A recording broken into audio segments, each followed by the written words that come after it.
प्रश्न नंबर 1, पर्वत अपना प्रतिबिंब तालाब में क्यों देख रहा है?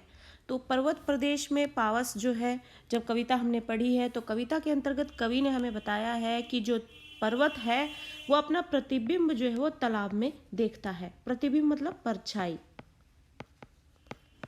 तो जब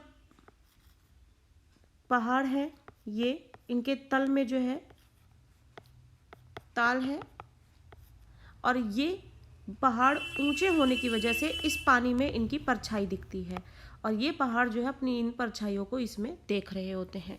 तो प्रश्न यहीं से बनता है कि पर्वत अपना प्रतिबिंब यानी अपनी परछाई जो है वो तालाब में क्यों देख रहे हैं।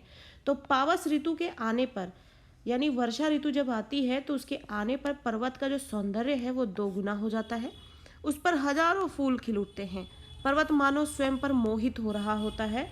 वह अपने चरणों में पड़े तालाब में अपने प्रतिबिंब को निहार निहार यानी देख रहा है, क्योंकि तालाब जो है वो दर्पण की भांति लग रहा है।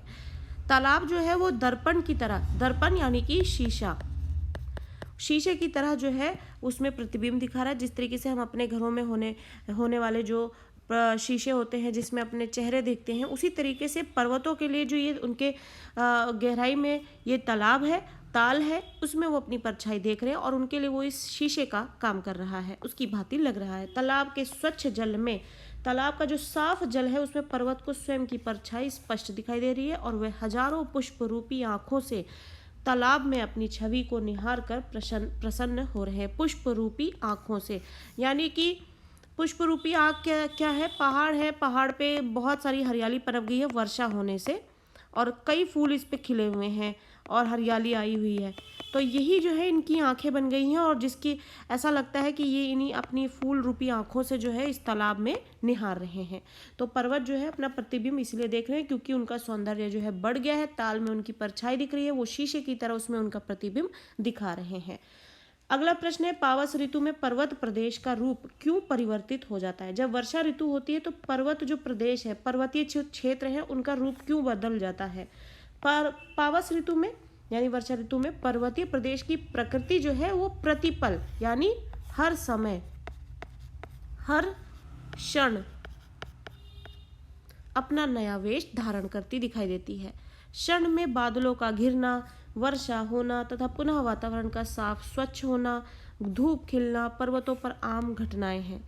अत्यधिक ऊंचाई के कारण मौसम का परिवर्तन वहाँ एक सामान्य क्रिया है जो वर्षा में और भी अधिक तीव्रता से होता है। वर्षा ऋतु जब होती है तब पहाड़ों में माहौल जो है एकदम बदला हुआ दिखा देता है। वर्षा के कारण जो है हरियाली चारों तरफ तो फैल ही जाती है। अत्यधिक ऊंचाई के कारण मौसम का जो तापमान है वो सामान्य से थोड़ा ज़्यादा हो जाता है। परिवर्तन वहाँ एक सामान्य क्रिया है और ऊंचाई के कारण मौसम का जो परिवर्तन ऐसा दिखता ही है। साफ स्वच्छ माहौल होता ही है, धूप खिलती है पर्वतों पर, ये सारी आम घटनाएं हैं और इसकी वजह से अब क्षण क्षण में बादलों का घिरना, वर्षा होना, ये सब भी दिखाई देता रहता है और वर्षा की वजह से हरियाली तो फैल ही जाती है चारों तरफ। तो ये सारी एक सामान्य क्रिया है पर्वतों पे होना और ऊंचाई पर है, इस वजह से मौसम और भी ज़्यादा अच्छा होता है, तो जो वर्षा में और भी अधिक तीव्रता से बढ़ता हुआ दिखाई देता है। तो पावस ऋतु में पर्वत प्रदेश जो है वो अपना रूप इसलिए बदलता है क्योंकि वो वर्षा ऋतु का जो है परिणाम होता है। अगला प्रश्न, पर्वत प्रदेश में पावस के आधार पर है टूट पड़ा भू पर अंबर, है टूट पड़ा भू यानी जमीन पर, अंबर, अंबर यानी कि आसमान। तो जब कविता में ये पंक्ति बोली जाती है तो जो है इस पंक्ति का क्या अर्थ होता है? तो इस पंक्ति का अर्थ जो है उस कविता के अंतर्गत यही बताया जाता है कि है टूट पड़ा भू पर अंबर, यानी इस जमीन पर ये अंबर जो है ऐसा लगता है टूट पड़ा हो, क्योंकि चारों तरफ धुंध ही धुंध हो जाती है, सारे नज़ारे जो है उस धुंध में छुप जाते हैं, तो ऐसा लगता है सारा अंबर जो है जमीन पर आ पड़ा है। तो इसी का अर्थ हमें बताना है कविता के अर्थ में। आगे पीछे आप ये नहीं कि इसी पंक्ति का अर्थ बता दें और आपको फुल नंबर मिल जाएंगे, बिल्कुल नहीं। अगर 2 मार्क्स का भी प्रश्न है ये आपके सामने तो इस पंक्ति से पहले और बाद की पंक्तियों का भी अर्थ साथ में स्पष्ट करना हो जिससे कि कंप्लीट मीनिंग आपको दे सके उत्तर में। भू पर अंबर टूटने का अर्थ है बादलों द्वारा धरती पर आक्रमण करना, अर्थात मूसलाधार वर्षा होना यानी बहुत बारिश होना। पर्वतीय अंचल में यानी क्षेत्र में अचानक बादलों के घिराने से पर्वत जो है वो अदृश्य हो जाते हैं यानी गायब, केवल झरनों का शोर जो है वो शेष रह जाता है यानी कि बच जाता है। पृथ्वी और आकाश मानो एक से हो जाते हैं और अचानक तेज वर्षा होने से कवि को लगता है मानो पृथ्वी पर आकाश जो है वो टूट पड़ा हो। तो इस कारण से जो है ये पंक्ति कवि ने बोली है कि है टूट पड़ा भू पर अंबर। और ये सभी ने पर्वतीय क्षेत्रों का जब भी भ्रमण किया होता है, इस चीज़ को एक्सपीरियंस किया होता है, तो किस तरीके से जो है वर्षा होने पर धुंध हो जाती है, धुंध होने पर सब कुछ ढक सा जाता है, सारा आवरण जो है वो जैसे लगता है कि सारा धुंध से ढक गया है और कोई भी नज़ारा दिखता नहीं है, बिल्कुल भी पहाड़ जो है नहीं दिखते, वो धुंध में छुप जाते हैं। तो ऐसा लगता है सारा आसमान जो है वो धरती पर आ गया हो। अगला प्रश्न है, पर्वत प्रदेश में पावस की सार्थकता यानी ये कितना उचित है, अपने विचार प्रकट कीजिए। पर्वत प्रदेश में पावस की जो सार्थकता है, जो इसमें हमें कविता में विषय बताया गया है, जो शीर्षक है, सब कुछ ओवरऑल जो है वो कितना उचित है, वो हमें इसके बारे में अपने थॉट देने हैं।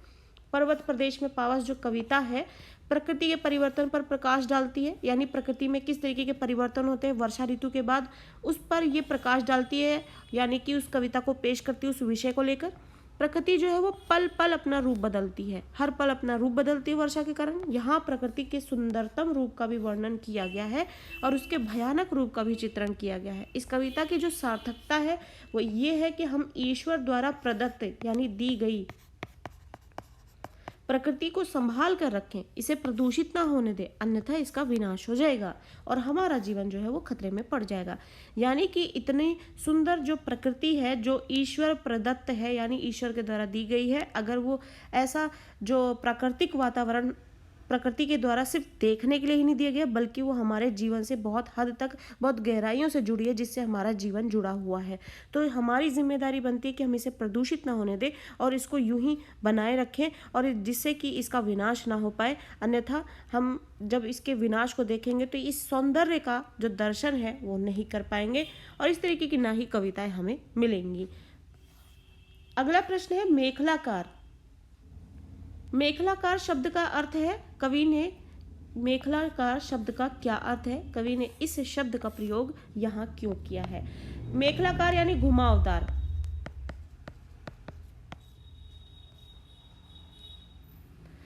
मेखलाकार शब्द का प्रयोग कविता के अंतर्गत हुआ है। कवि ने इस शब्द का प्रयोग अब यहाँ पर क्यों किया है, उसका उत्तर हमें देना है। मेखलाकार का अर्थ क्या होता है, करघनी के आकार का।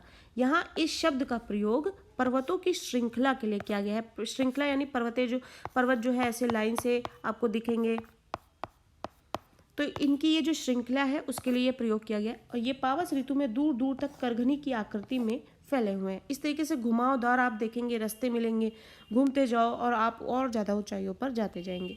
तो पर्वतों के लिए ये प्रयोग किया गया है शब्द मेखलाकार, जो करघनी के आकार का बताया गया है। अगला प्रश्न है, सहस्र दृग सुमन। सहस्र हजारों, दृग यानी कि आंखें, सुमन यानी कि फूल से क्या तात्पर्य है, कवि ने इसका प्रयोग इसके लिए किसके लिए किया होगा। ये सहस्र दृग सुमन से कवि का तात्पर्य पहाड़ों पर खिले हजारों फूलों से है। सहस्र का मतलब हजारों, दृग यानी आंख, सुमन यानी फूल। अब यहाँ पर ये जो शब्द है इसका प्रयोग पहाड़ के लिए किया गया है कि हजारों फूल रूपी आंखें। अब क्या है, पहाड़ों पर कई फूल खिल गए हैं। अब इतने फूल हैं कि आप गिन नहीं सकते, इतने फूल हो जाते हैं। वर्षा ऋतु है, हरियाली फैल गई है, फूल के भी पेड़ पौधे होंगे, तो उसमें कई फूल खिलेंगे ही खिलेंगे। अब ये फूल जितनी भी हैं, ये सारी ये जो कवि है वो उसको आंखें बता रहा है। तो हजारों आंखें जो है वो सुमन के समान, तो जो फूल है वो आंखों के रूप में यहाँ पर कवि देख रहा है। सहस्र दृग सुमन से कवि का तात्पर्य पहाड़ों पर खिले हजारों फूलों से कवि को फूल पहाड़ों की आंखों के समान लग रहे हैं, इसलिए कवि ने इस पद का प्रयोग किया है। अगला प्रश्न है, पर्वत के हृदय से उठकर ऊंचे ऊंचे वृक्ष आकाश की ओर क्यों देख रहे थे। पर्वत के हृदय से उठकर जो ऊंचे ऊंचे वृक्ष हैं वो आकाश की ओर क्यों देख रहे हैं, वे किस बात को प्रतिबिंबित कर रहे हैं, यहाँ पे क्या बताना चाह रहे हैं। अब ये पहाड़ हैं सारे, आप देखेंगे पहाड़ों पे सारे खड़े खड़े से पेड़ दिख रहे हैं, यहाँ पर सब दिखते हैं। आप जब भी विजिट करते हैं आपने देखा होगा कि पहाड़ों पर इस तरीके से खड़े खड़े से पेड़ दिखते हैं। तो ये क्या है, ये पहाड़ है, पहाड़ के बीचों बीच और मतलब पहाड़ का जो एरिया है उसी से ही ये पेड़ निकलते हुए दिख रहे हैं आपको, निकलते हुए पनपते हुए दिख रहे हैं। तो ये कवि जो है इसके लिए ये शब्द का प्रयोग कर रहा है कि इनके हृदय से ये पनपे जो वृक्ष हैं, पर्वत के हृदय से उठकर, अब ये वृक्ष इतनी ऊंचाइयों पे होते हैं कि ऐसा लगता है वो कि आसमान में झांक रहे हैं। तो ऐसा वो ये पंक्ति का प्रयोग या इस तरीके की बात कवि क्यों कह रहे हैं, इसका उत्तर हमें देना है। तो ऊंचे ऊंचे पर्वत पर उगे वृक्ष जो है वो आकाश की ओर चिंतामग्न यानी कि विचार करते हुए देखते प्रतीत हो रहे, जैसे वे आसमान की ऊंचाइयों को छूना चाहते हैं। इसमें मानवीय भावनाओं को बताया गया कि मनुष्य सदा आगे बढ़ने का भाव अपने मन में रखता है। तो इस तरीके से यहाँ पर आगे बढ़ने के विचार में जो है कवि इस बात को कहता है कि पर्वत के हृदय से उठकर जो वृक्ष हैं, ऊंचे ऊंचे वृक्ष हैं, वो आसमान की ओर देख रहे हैं। प्रश्न नंबर 8, शाल के वृक्ष भयभीत होकर धरती में क्यों धंस गए? भयभीत होकर यानी डर कर। अब कविता के अंतर्गत कवि ने यह भी बताया कि जो शाल के वृक्ष हैं वो डर कर जैसे लगता है धरती में धंस गए हैं। क्यों, क्या कारण है? घनी धुंध के कारण लग रहा है मानो पेड़ कहीं उड़ गए हों अर्थात गायब हो गए। अब पहाड़ है, इनके सामने सब धुंध पड़ गई है और धुंध पड़ने की वजह से ये पहाड़ बिल्कुल भी नहीं दिख रहे हैं। तो ये इन पे जो शाल के वृक्ष हैं वो अब छुप गए हैं, वो भी नहीं दिख रहे हैं। तो ऐसा लगता है अब कवि को कि ये सारे वृक्ष जो है धरती में धंस गए हैं। तो क्यों कह रहे हैं ये?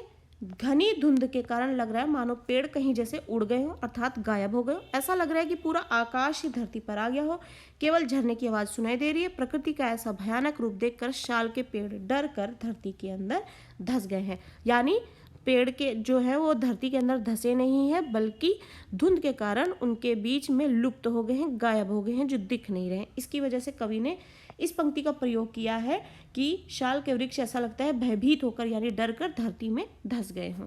तो इस प्रकार से यहाँ पर हमने एक जो शॉर्ट क्वेश्चन आंसर्स होते हैं जो आपकी परीक्षाओं में पूछे जा सकते हैं, इस कविता पाठ से संबंधित हमने किए हैं। आपको आई होप कि यहाँ पर ये सारे समझ में आए होंगे। नेक्स्ट सेशन में हम बड़े प्रश्न उत्तर लेंगे और वहाँ पर उनको समझेंगे।